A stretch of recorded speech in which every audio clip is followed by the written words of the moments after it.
ஏய், எங்கடி போனீங்க எல்லாரும்? வீட்ல இருந்து வெளியில போனா சீக்கிரம் வரது இல்லையா?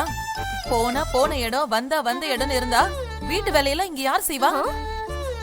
அத்தை, அப்படி என்ன வேலை நாங்க வந்துதான் செய்யணுங்கிற அளவுக்கு அப்படி என்ன முக்கியமான வேலை? அது தெரியாதா? அவ மருமகளுக்கு சேவை பண்ற வேலை, அது முக்கியமான வேலை இல்லையா? ஓ, மருமகளுக்கு இடுப்பு உடைஞ்சு போயிடுமேனு மாமியாருக்கு அக்கறை.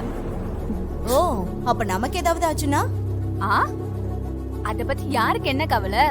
ஏன்னா இந்த வீட்ல அவங்க மருமக மட்டும்தானே மனுஷ ஜென்மம். ஆமாடி, ஆமா. இந்த மாதிரி ஒரு மாமியாரையும் மருமகளையும் இது வரைக்கும் நான் பார்த்ததே இல்லடி அம்மா. ஏன் இப்படி எல்லாரும் அவள வம்பு கேக்குறீங்க? உங்ககிட்ட பேச்சு வாங்கறதுக்கே பிறந்தவ மாதிரி ஆயிட்டா. அவ பாவண்டி. ஓ, புது மருமக இல்லையா? அவளை எதுவும் சொல்லிடாதீங்கடி. ஆமா அம்மா, உன் அருமை மருமக எங்கம்மா? என்னடி ஏன் மருமகன்னு கிண்டல் பண்ற? அவ உனக்கு அண்ணி. ஓ, சாரிமா.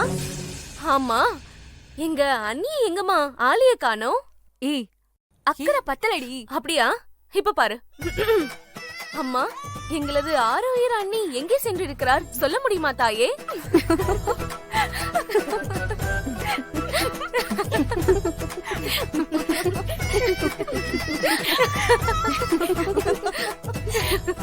அம்மா, ரொம்ப பிகு பண்ணாதம்மா. அது எங்க போச்சுன்னு சும்மா சொல்லு. தோட்டத்துல மோட்டார் ரிப்பேர் ஆயிடுச்சு. சிவா அதை சரி பண்ண போனா. இவ வீட்ல சும்மா தானே இருக்கா, போர் அடிக்கும், போயிட்டு வரட்டும்னு நான் தான் அனுப்பி வச்சேன். அப்போ என் தம்பி பொண்டாட்டிக்கு வயல் வேலை, நாத்து நடுறதெல்லாம் தெரியும். என்னடி வீட்லயே அடைஞ்சு கிடக்குறாங்க, காத்தாட போனா மனசுக்கு எதமா இருக்கும்ல, அதான் அனுப்பி வச்சேன்.